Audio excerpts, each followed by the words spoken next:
সকাল থেকে সমস্ত কাজকর্ম আমার প্রায় কমপ্লিট হয়ে গেছে। এখন মেয়েকে নিয়ে আমি একটু সময় কাটাবো।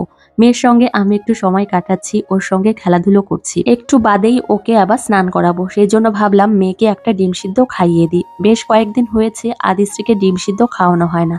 প্রত্যেকদিন স্কুলে যায় আর ওই টাইমটার জন্য ওকে আর খাওয়ানো হয় না। এখন দুপুর 2:30 বাজে। মেয়ের জন্য দুপুরের খাবার একদমই রেডি করে নিয়েছি। এদিকে সাদা ভাত রয়েছে আর সেই সঙ্গে ইলিশ মাছ আর আলু দিয়ে তরকারি রান্না হয়েছে, সেটাই মেয়েকে খাইয়ে দেব। আজ দুপুরবেলায় আমাদের বাড়ির সবার একটা জায়গায় নিমন্ত্রণ রয়েছে, সেখানেই আমি যাব। আর এদিকে দেখো একদমই রেডি হয়ে নিয়েছি।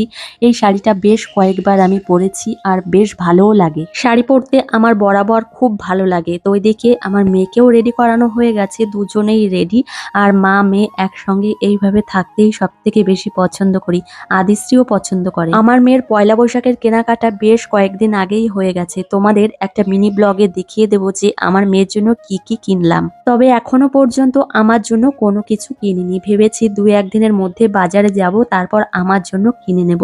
বেশি কিছু কিনবো না, টুকটাক কোনো কিছু কিনবো। অনুষ্ঠান বাড়ি থেকে খাওয়া দাওয়া করে চলে এসেছি বাড়িতে। তো বাড়িতে এসেই এখন আমি ঘর দুয়ারগুলো পরিষ্কার পরিচ্ছন্ন করে নেব।